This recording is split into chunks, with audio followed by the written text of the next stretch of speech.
More than 4,500 years ago, before steel cranes, engines, or modern roads, a people standing on the edge of the desert began one of the hardest construction projects in human history. Under a burning sun, they cut millions of stones, dragged blocks heavier than trucks, and raised a monument so precise that modern engineers still study it. The Great Pyramid must have been built through pain, planning, and relentless discipline. Workers broke bones, foremen raced against seasons, and boats moved stone along the Nile like a giant supply chain before the word existed.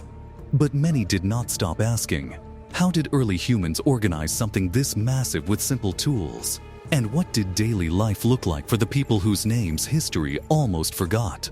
Before the sun rose over Giza, the construction site was already alive. Fires burned inside bakeries while workers ground grain into flour and stacked clay jars of beer for the coming shift.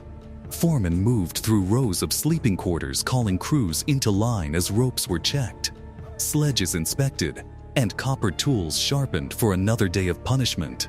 When daylight reached the plateau, it exposed a project almost impossible to understand even now.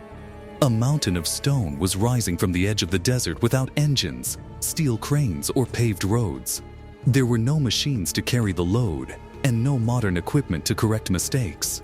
Everything depended on planning, manpower, and a disciplined system capable of keeping thousands of people working toward a single design.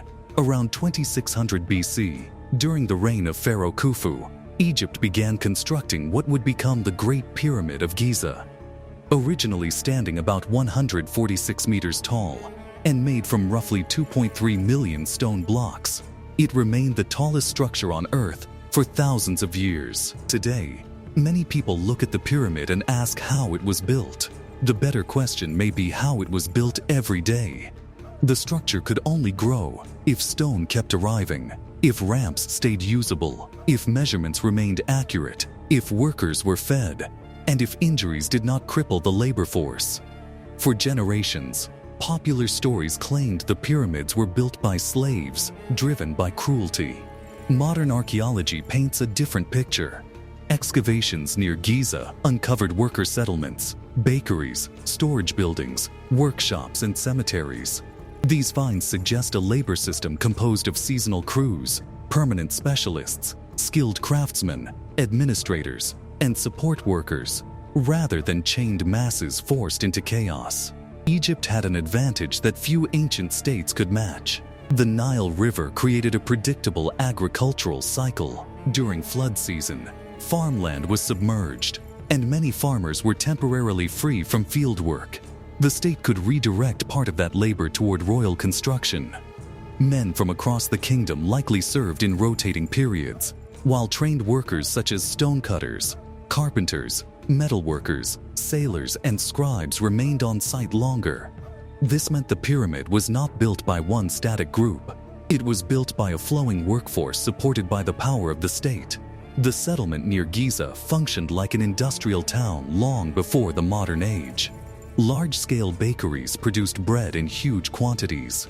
Brewing centers supplied beer, which was a major source of calories and safer than untreated water in many cases. Animal bones from cattle, sheep, and goats show that meat was also part of the ration system, though better cuts likely went to higher-ranking workers and supervisors. Inside the project, laborers were divided into organized teams. Evidence found within the pyramid includes crew names linked to Khufu, suggesting that workers identified with their groups and may have competed for prestige. Pride can be as useful as force when managing a massive workforce. The Great Pyramid was built with limestone and granite, but the true engine behind it was administration. Most of the pyramid's core came from limestone quarried near the construction site. That reduced transport distance, but it did not reduce effort. Workers still had to cut millions of blocks from bedrock, shape them into usable forms, and move them into the supply chain, without interrupting progress higher on the structure. Copper chisels, wooden mallets, stone pounders, wedges, and levers were among the tools available. Copper was useful, but softer than iron, which meant edges dulled quickly and required constant reshaping. Cutting limestone with such tools was possible yet it demanded patience and relentless repetition. The quarry zones would have been harsh places to work. Stone dust filled the air, while men swung tools for hours under desert heat. Hands blistered, shoulders and backs absorbed the impact of repeated labor. A damaged block could waste precious time after hours of work, and wasted time on a project this size was dangerous. Then came the harder challenge: granite. The most important internal areas of the Great Pyramid, including sections of the King's Chamber, used granite transported from Aswan in southern Egypt. Some of these blocks weighed many tons. Quarrying granite required far more effort than limestone because of its hardness, and moving it required a supply system stretching hundreds of miles. Many ancient monuments are admired for their appearance. The Great Pyramid should also be admired for its logistics.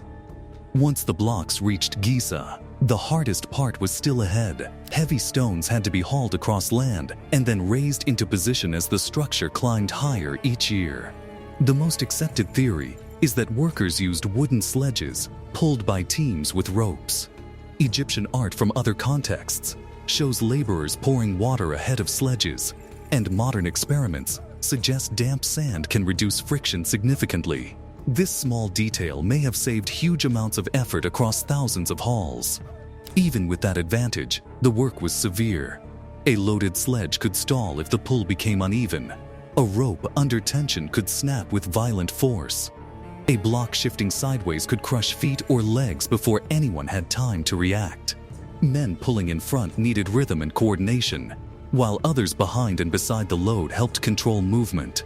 As the pyramid rose, transport became more dangerous because stone had to climb. Archaeologists continue to debate the exact form of the ramp systems used.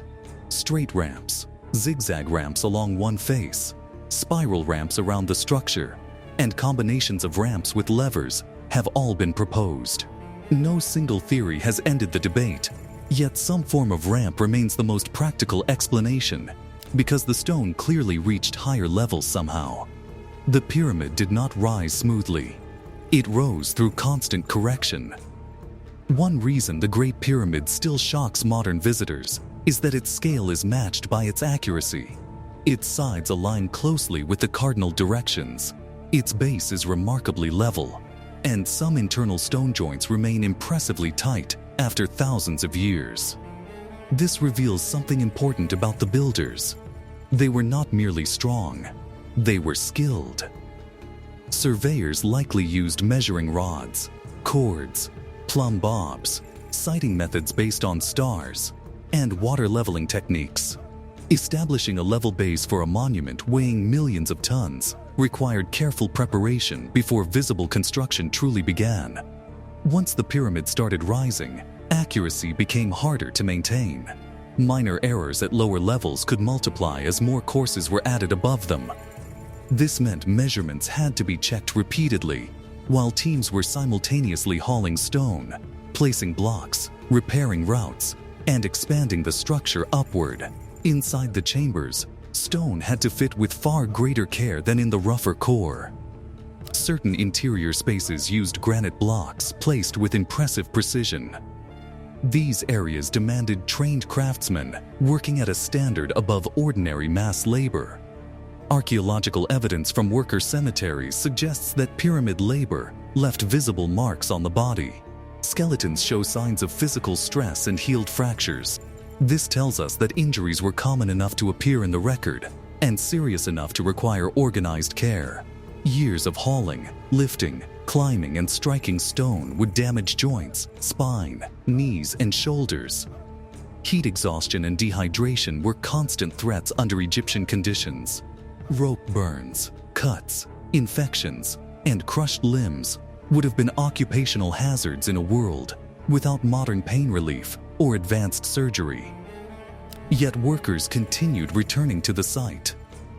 Part of that was likely duty to the state. Part of it came through food rations, social obligation, or status attached to royal service.